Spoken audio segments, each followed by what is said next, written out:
नमस्कार, स्वागत आहे तुमचे माझ्या चॅनलमध्ये। आपण आज बनवतोय लाल माटाची भाजी।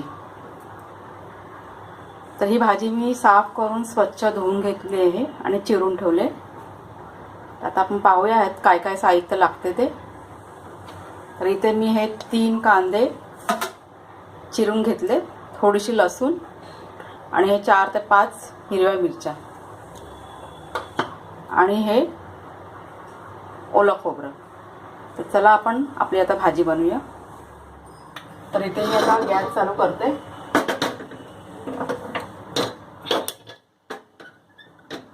तर गॅसवर मी कढई ठेवले,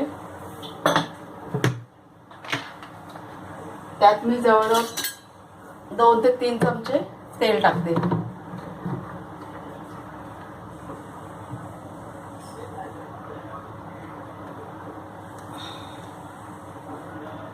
हे तेल आता चांगलं गरम होऊ दे।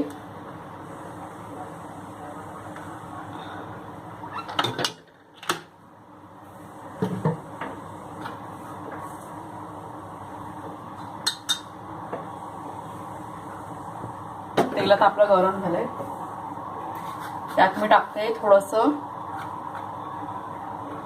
हिंग,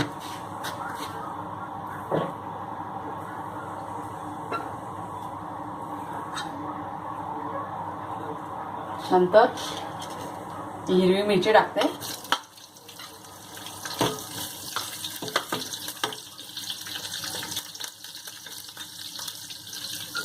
गॅस आपण फास्टच पाहिजे थोडा मसाला आपला शेकेपर्यंत। नंतर हा कांदा टाकते,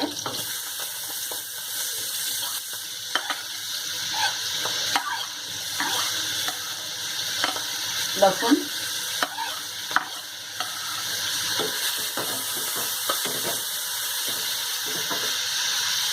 सगळं आपल्याला मिक्स करून कांदा चांगला लालसर करायचा।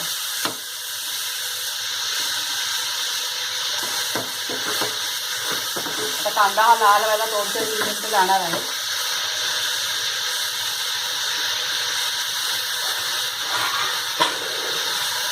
आपण हा थोडा मंद आचेवरती झाकण लावून ठेवूया, म्हणजे लगेच लाल होईल, वेळ नाही लागणार मग।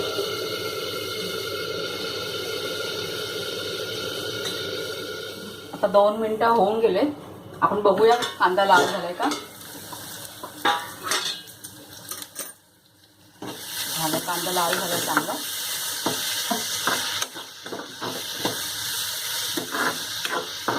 पालेभाजीमध्ये आपण जेवढा कांदा टाकू ना तेवढा भाजीचा स्वाद वाढतो, खूप छान लागते भाजी।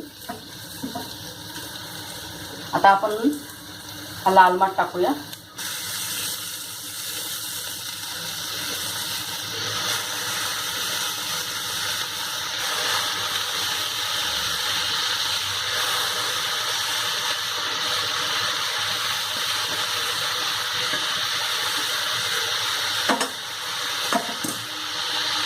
आता मी चांगलं मिक्स करून घेते।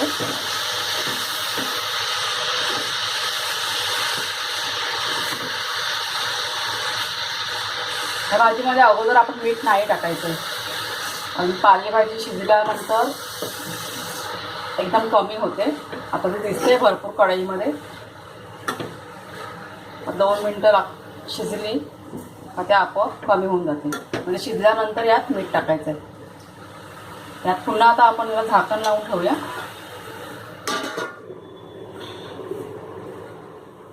आता 2 मिनिटं होऊन गेलेत, आपण बघूया। एकदा मिक्स करू पुन्हा।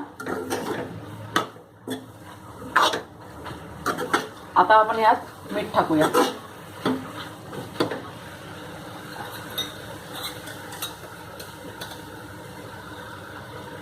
तुम्ही चवीनुसार मीठ टाका।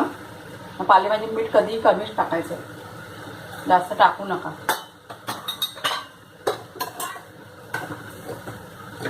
आता हे पुन्हा मिक्स करू।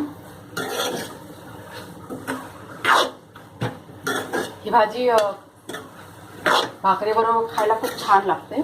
कोणतीही पालेभाजी चपातीपेक्षा भाकरीबरोबर छान लागते खायला। रंग किती छान आहे. मग गुलाबी रंग सुटलाय. आता ही आपण 5 मिनिटं झाकण लावून शिजवूया. त्यातलं पाणी सुकेपर्यंत. 5 मिनिटं होऊन गेले. आपण आता उघडून बघूया. आता मी गॅस आहे ना फास्ट करते, म्हणजे एक्स्ट्रा पाणी काय असेल ते सुकून जाईल. झाले भाजी आपली. थोडं मिक्स करूया. त्यात खोबरं टाकायचं राहिलंय, खोबरं टाकूया. ओलं खोबरं हे चांगली मिक्स करून घेऊ.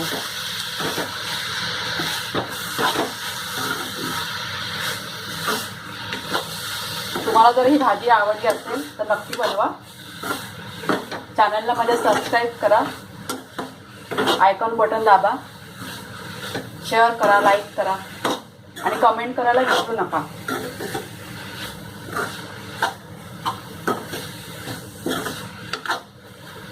पुन्हा भेटू आपण नवीन रेसिपीसह.